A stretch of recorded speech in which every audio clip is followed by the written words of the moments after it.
Captain சமாதியில் ஆசி வாங்கி டிவிகே மாநாட்டை அறிவிக்கும் விஜய். சமீபத்தில் தமிழக வெற்றி கழகம் என்ற பெயரில் அரசியல் கட்சியை தொடங்கிய நடிகர் விஜய் உறுப்பினர் சேர்க்கை மற்றும் கட்சி நிர்வாகிகள் நியமனத்தில் கவனம் செலுத்தி வருகின்றார். தமிழக வெற்றி கழகம் வரும் லோக்சபா தேர்தலில் போட்டியிடாது என்றும் 2026 சட்டமன்ற சபை தேர்தலில் போட்டியிடுவோம் என்றும் அறிவித்து உள்ளார் விஜய். சட்டமன்ற தேர்தலை குறிவைத்து தமிழக வெற்றி கழகத்தின் உறுப்பினர்களை சேர்ப்பதற்கான பணிகள் தொடங்கப்பட்டு உள்ளன. விஜய் த.வே.க. கட்சியில் உறுப்பினர் சேர்க்கைக்கான செயலை சமீபத்தில் அறிமுகப்படுத்தினார். இதனைத் தொடர்ந்து தமிழகம் முழுவதும் தமிழக வெற்றி கழகத்தின் ஆலோசனை கூட்டங்கள் நடைபெற்று வருகின்றன. மேலும் இதுவரை 50 லட்சத்திற்கும் மேற்பட்டோர் தமிழக வெற்றி கழகத்தில் உறுப்பினராக இணைந்துள்ளதாக தகவல் வெளியாகியுள்ளது. 2026 சட்டசபை தேர்தல்தான் இலக்கு என விஜய் அறிவித்திருந்தாலும் எதிர்பாராத சட்டமன்ற இடைத்தேர்தல் வந்துள்ளது. விளவாங்கோடு தொகுதி காலியானதால் அறிவிக்கப்பட்டு தற்போது விளவாங்கோடு இடைத்தேர்தல் தமிழ்நாட்டின் லோக்சபா தேர்தலோடு இணைந்து வரும் ஏப்ரல் 19ஆம் தேதி அன்று நடைபெற உள்ளது. திடீர் வாய்ப்பாக வந்துள்ள விளவாங்கோடு இடைத்தேர்தலில் விஜயின் தமிழக வெற்றி கழகம் களமிறங்குமா என்ற கேள்வி எழுந்துள்ளது. 2026 சட்டமன்ற பொது தேர்தலுக்கு இன்னும் 2 வருடங்கள் உள்ள நிலையில் கட்சி தொடங்கிய சூட்டோடு சூடாக விளவாங்கோடு இடைத்தேர்தலில் களமிறங்கி விஜய் மற்ற அரசியல் கட்சிகளுக்கு அதிர்ச்சி கொடுக்கலாம் என்ற பேச்சு எழுந்துள்ளன.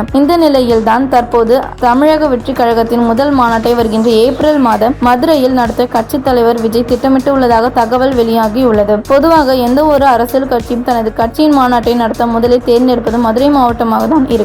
விஜயும் அதே இடத்தில் தொடங்க இருக்கின்றாராம். மாநாட்டிற்கு முன்பே பல தலைவர்களின் சமாதியில் ஆசி வாங்க இருக்கின்றாராம். கேப்டன் விஜயகாந்த் சமாதியில் நேரில் மரியாதை செலுத்த இருப்பதாக சொல்லப்படுகிறது.